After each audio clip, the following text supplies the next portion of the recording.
Hello students, आप सभी को एक बार फिर से स्वागत है आपके अपने चैनल आज़ाद सर एडू ट्यूब पर। और आज मैं आप सभी को 10th क्लास का जो सेंटअप परीक्षा जो बच्चे दिए हैं उन सभी का आज फर्स्ट शिफ्ट में जो साइंस का परीक्षा जो पड़ा है उसका मैं आंसर आप सभी लोगों को बताऊंगा। वीडियो थोड़ा देर से बना क्योंकि मुझे 5:15 के बाद छुट्टी ही होती है, उसके बाद मैं वीडियो डाल रहा हूं। और जितने भी बच्चे हैं देख लीजिए कि आपको 80 प्रश्न दिए गए हैं ऑब्जेक्टिव का, उसमें से 40 प्रश्नों का ही आप लोगों को सही उत्तर देना था, OMR पर इसको रखना था। लेकिन मैं 80 प्रश्न को बता दे रहा हूं, आप 80 प्रश्न में से कितने सही उत्तर जानते हैं इसका भी आप लोग अवलोकन कर लें। और साथ ही साथ जो 40 प्रश्न आप सही बनाए हैं उसमें से आपका कितना सही हुआ उसको भी आप लोग मिलाएं। और साथ ही साथ कमेंट सेक्शन में आप कमेंट भी कर सकते हैं कि आपका कितना प्रश्न सही हुआ। ठीक है, तो चलते हैं आगे बढ़ते हैं। हम देखते हैं आपका जो है 2025 का सेंटअप परीक्षा माध्यमिक साइंस विषय का विषय कोड है 112। तो बढ़ते हैं प्रश्न की ओर। सबसे पहला जो प्रश्न है आपके सामने दिया गया है प्रश्न। सबसे पहला प्रश्न है कि किसी प्रकाश स्रोत के सामने एक गेंद को रखते हैं तो उसकी छाया कैसे बनती है।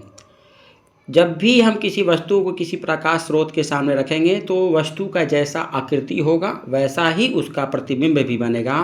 तो चूंकि गेंद वृत्ताकार होता है अतः इसका छाया भी कैसा बनेगा, वृत्ताकार बनेगा, यानी ऑप्शन नंबर बी सही होगा पहला का। दूसरा, समतल दर्पण में किसी वस्तु का कैसा प्रतिबिंब बनता है। आप जानते हैं पहला चैप्टर में प्रकाश में पढ़ने के लिए प्रकाश का परावर्तन में समतल दर्पण में हमेशा किसी वस्तु का काल्पनिक वस्तु के बराबर और सीधा प्रतिबिंब बनता है और वस्तु की जितनी दूरी होती है दर्पण से उतना ही दूरी प्रतिबिंब की भी दूरी होगी। तो सही उत्तर दूसरा का ऑप्शन नंबर बी। तीसरा है, सरल सूक्ष्मदर्शी में उत्तल लेंस का प्रयोग करते हैं। उत्तल लेंस, दर्पण नहीं उत्तल लेंस, ऑप्शन नंबर सी में है। इसको आवर्धक लेंस भी कहते हैं। तो तीसरा का सही उत्तर होगा सी। चौथा प्रश्न है, एक उत्तल लेंस की क्षमता एक डायोप्टर है तो उसकी फोकस दूरी, क्योंकि फॉर्मूला है F बराबर 1/p। तो 1/p यानी 1/1 यानी हो गया एक मीटर यानी कि 100 सेंटीमीटर। चूँकि उत्तल लेंस है इसलिए प्लस में होगा, यानी ऑप्शन नंबर सी सही उत्तर होगा। इसका सही उत्तर सी हो गया। ठीक है, चलते हैं अब आगे बढ़ते हैं अगले पेज पर। क्वेश्चन नंबर 5 है कि निर्वात में प्रकाश की चाल कितना होता है। 3 लाख किलोमीटर प्रति सेकंड या फिर 3 × 10⁸ मीटर प्रति सेकंड, सॉरी। तो option number b is the right answer, question number 5। Next question number 6 है कि एक अंगस्ट्रम, ए से लिखा हुआ है, एक ए पर बूंदा है, इसका मतलब एक अंगस्ट्रम में होता है 10⁻⁻10 मीटर। सही उत्तर 6 का बी।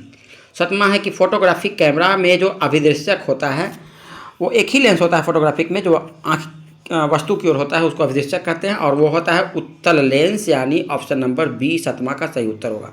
7वां का सही उत्तर बी। इसके बाद है 8वां कि निम्नलिखित में से किसका अपवर्तनांक सबसे कम होगा। तारपीन का, बेंजीन का, पानी का या केरोसिन का। तो इसमें पानी का जो अपवर्तनांक होता है सबसे कम होता है, ये ऑप्शन नंबर सी सही उत्तर होगा 8वां का। 9वां, यदि प्रकाश की चाल निर्वात में सी है और अपवर्तनांक है 1.5 तो प्रकाश की चाल कितना होगा। चूँकि फार्मूला होता है अपवर्तनांक n बराबर कितना होता है, c/v। तो v निकालना है, v बराबर कितना होगा, c/n। और इस तरह से हम निकालते हैं तो फॉर्मूला देखिएगा तो v का वैल्यू कितना होगा, c कितना है, c नहीं दिया हुआ है, n कितना है 1.5, n.5। तो इसको हल करेंगे तो आ जाएगा ऑप्शन नंबर सी का सही उत्तर हो जाएगा 9वां का 2c/3 सही उत्तर होगा। 9वां का सी, प्रकाश की चाल हो जाएगी 2c/3। ठीक है, चलते हैं आगे। Next page, question number 10। यदि जल एवं कांच का निर्वात के सापेक्ष अपवर्तनांक कितना है? यदि जल एवं कांच के निर्वात के सापेक्ष अपवर्तनांक 4/3 है, यानी कि जल का, पहले देखते हैं जल का अपवर्तनांक, यानी WμA बराबर है 4/3 एंड कांच का अपवर्तनांक यानी ग्लास μA बराबर है कितना? 3/2। ठीक है ना। तो पूछ रहा है कि Gμ, तो Gμw बराबर कितना होगा? तो लिख देंगे, ऊपर है 3/2/4/3। हल करेंगे तो आएगा कितना? 9/8। 9/8। तो इस तरह से सही उत्तर 10वां का D। 10वां का सही उत्तर क्या हो गया? 10वां का D, इधर राइट आंसर 10वां का D सही उत्तर होगा। 10वां का जल के सापेक्ष अपवर्तनांक 9/8 होगा। इसको हम पहले सभी जो लिखे हैं उसको डिलीट कर देते हैं। ठीक है।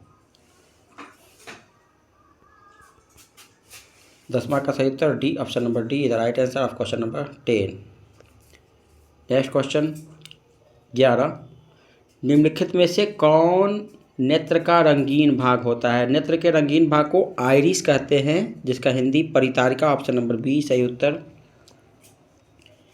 रेटिना प्रकाश को परिवर्तित करता है। रेटिना पर जब कोई वस्तु का प्रतिबिंब बनता है वो वास्तविक होता है और उल्टा होता है, और इसको रेटिना जो है विद्युत चुंबकीय तरंग में बदलता है, जो कि विद्युत सिग्नल में है, ऑप्शन नंबर बी में सही उत्तर। 12 का बी।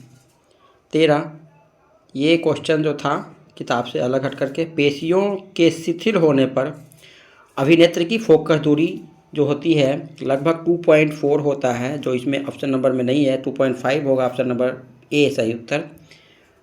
13 का ए। पेशियों को शिथिल होने पर अभिनेत्र लेंस की फोकस दूरी लगभग 2.5 सेंटीमीटर होता है। Next question, question number 14। विद्युत धारा की प्रबलता का एसआई मात्रक एम्पियर, ऑप्शन नंबर ए सही उत्तर। 8 ओम के एन प्रतिरोध को समानांतर क्रम में जोड़ते हैं। समानांतर क्रम में जोड़ते हैं तो तुल्य प्रतिरोध घटता है, और श्रेणी क्रम में जोड़ते हैं तो तुल्य प्रतिरोध बढ़ता है। यदि श्रेणी क्रम में जोड़ेंगे तो श्रेणी क्रम में होगा तो NR होगा, और समानांतर में जोड़ते हैं तो घटता है तो क्या होगा? R/N होगा। ठीक है, जो कि ऑप्शन नंबर बी में सही उत्तर है। तो 15 का सही उत्तर बी। नेक्स्ट 15 का सही उत्तर क्या हो जाएगा? ऑप्शन नंबर बी सही उत्तर। 14 का था ए, 15 का बी। 16, 1 हॉर्स पावर, HP का मतलब होता है हॉर्स पावर, अश्वशक्ति बराबर 746 वाट। Next question 17। दिक् सूचक की सुई जो होती है वो क्षार सुई होती है, यानी bar magnet, option number b is the right answer of question number 17।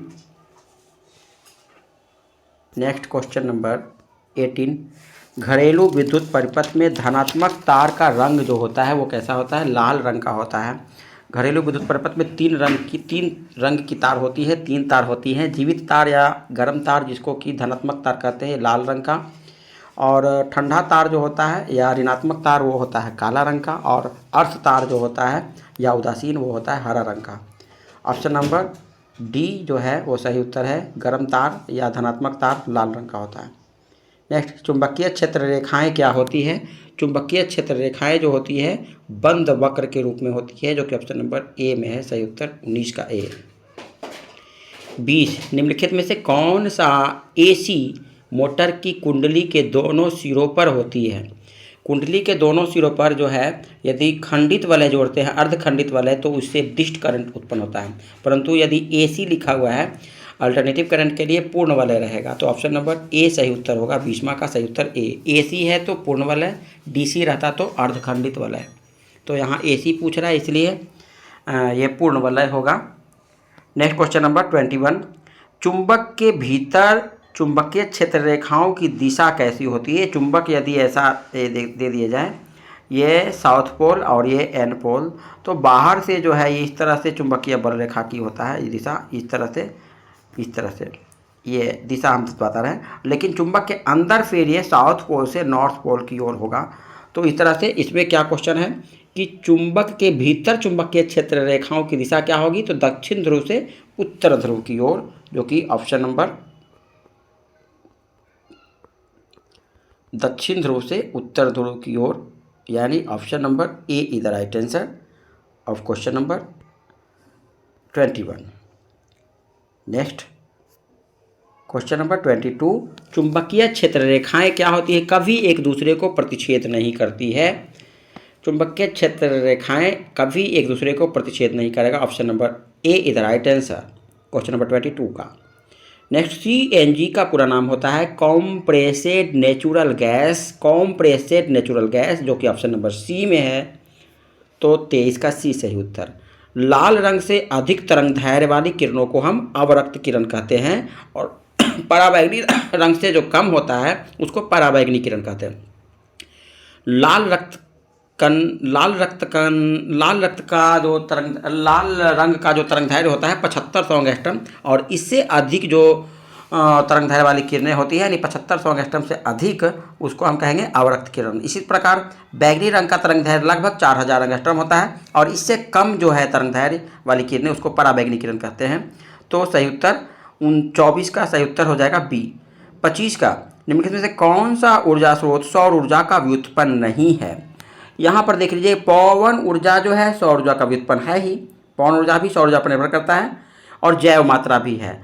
यहाँ पर भूतापीय ऊर्जा और नाभिकीय ऊर्जा दोनों ही इसमें ऑप्शन जो होगा, ये आप यदि कोई सी बनाए होंगे उसका भी सही होगा, डी भी सही होगा। नेक्स्ट क्वेश्चन नंबर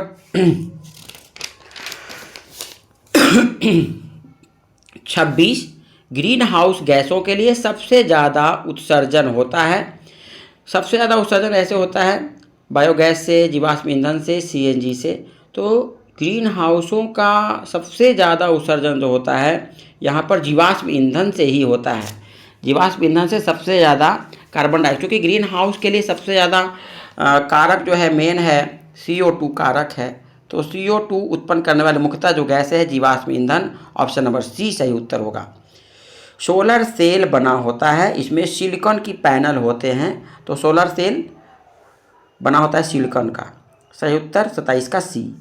निम्नलिखित में से धोबिया सोडा यानी धोवन सोडा का अनुसूत्र होता है Na2CO3 10H2O। इसमें जल का जो है अणु का संख्या होता है 10, तो Na2CO3 सोडियम कार्बोनेट और 10 अणु जल का, तो 28 का सही उत्तर डी। कौन संयोजन अभिक्रिया है? संयोजन जिसमें 2 या 2 से अधिक अणु या पदार्थ एक दूसरे से जुड़ करके एक अपेक्षाकृत जटिल उच्च अणुभार वाले पदार्थ का रासायनिक यौगिक का निर्माण करते हैं। तो इसमें ऑप्शन नंबर बी सही उत्तर होगा। 29वां का सही उत्तर बी।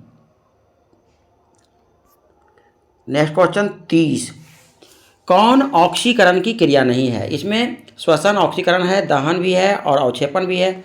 यहाँ पर भोजन का पचना जो है ऑक्सीकरण अभिक्रिया नहीं है, भोजन का पचना ऑक्सीकरण नहीं होता है। ठीक है। नेक्स्ट क्वेश्चन 31, शाक सब्जियों को विघटित होकर कंपोस्ट, चूंकि शाक सब्जियां जब भी विघटित होता है तो उसमें से उष्मा मुक्त होती है, अतः यह एक उष्माक्षेपी अभिक्रिया है। ऑप्शन नंबर बी सही उत्तर होगा।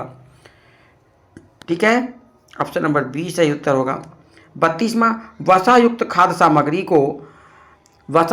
सामग्री को विकृत गंधी होने से बचाने के लिए उसमें क्या मिलाते हैं? क्योंकि ऑक्सीजन के कारण जो है वसायुक्त जो पदार्थ हैं वो नष्ट हो जाते हैं, गंध देने लगते हैं, अतः उसे बचाने के लिए उसमें एंटीऑक्सीडेंट यानी प्रति उपचायक जो कि ऑप्शन नंबर डी में है, तो 32 का सही उत्तर होगा डी। विरंजक चूर्ण का फॉर्मूला होता है CaOCl, CaOCl यानी CaOCl2, CaOCl और फिर Cl, ये CaOCl2 सही उत्तर होगा। ऑप्शन नंबर बी में है इसका सही उत्तर, तो 33 का हो जाएगा बी। 34, हमारे पेट में हाइड्रोक्लोरिक अम्ल जो है अमाशय के जठर ग्रंथि के द्वारा जो जठर रस मुक्त होता है उसमें हाइड्रोक्लोरिक अम्ल पाया जाता है, तो 34 का सही उत्तर हो जाएगा सी। नेक्स्ट क्वेश्चन 35 पर। 35 का क्वेश्चन है 35, NaHSO4 क्या है? NaHSO4 जो है इसका प्रकृति जो होता है उदासीन होता है, उदासीन लवण है, तो 35 का सही उत्तर बी। 36, धातुएं आवर्त सारणी में किस ओर पाई जाती है? आवर्त सारणी यदि है तो धातु का ये है, धातु इधर और अधातु इधर, तो धातु आवर्त सारणी में किधर हो गया? बाईं ओर, है ना, बाईं ओर और केंद्र की ओर होगा, जो कि ऑप्शन नंबर बी में है सही उत्तर, तो 36 का बी हो गया। 37, स्कूल की घंटी धातु की बनी होती है क्योंकि उसकी स्पष्ट ध्वनि वाला गुण होता है, यानी सोनोरस का गुण। सोनोरस का मतलब होता है स्पष्ट ध्वनि का गुण होता है, यानी 37 के सही उत्तर सी। 38, लोहे की परमाणु संख्या 26, Fe लोहे का परमाणु संख्या कितना होता है? 26 होता है, ठीक है, तो इसका सही उत्तर option number D. Titanium, chromium, manganese और जिरकोनियम धातुओं को हम सामरिक धातु कहते हैं क्योंकि जनरली इससे जो है परमाणविक अस्त्र शस्त्र बनाए जाते हैं, इसलिए इसको हम सामरिक धातु भी कहते हैं। Option number c is the right answer of question number 39। Next question number 40, शुद्ध सोना जो होता है, सोने की शुद्धता की जांच हम लोग कैरेट से करते हैं माप, और शुद्ध सोना जो होता है वो 24 कैरेट का होता है, 24 कैरेट का। हालांकि गहना जो है आभूषण शुद्ध सोने का नहीं बनता है, 22 कैरेट का या 18 कैरेट का बनता है, लेकिन शुद्ध सोने जो होती है उसकी जो होता है वो 24 कैरेट का होता है। Option number d the right answer. Alkane का सूत्र होता है, एल्केन का CnH2n+2, एल्कीन CnH2n, और एल्काइन का होता है CnH2n-2। तो एल्केन है, एल्केन जिसमें कि एकल बंधन पाया जाता है, इसका जो है सामान्य सूत्र CnH2n+2। एल्कीन में कार्बन के किसी दो कार्बन के परमाणु डबल बॉन्ड द्वारा पाए जाएंगे, और उसमें कार्बन का उसमें जो सामान्य सूत्र होता है CnH2n होता है, और एल्काइन में किसी दो परमाणु जो होते हैं वो ट्रिपल बॉन्ड द्वारा बंधे होते हैं, और इसमें की सामान्य सूत्र जो होता है CnH2n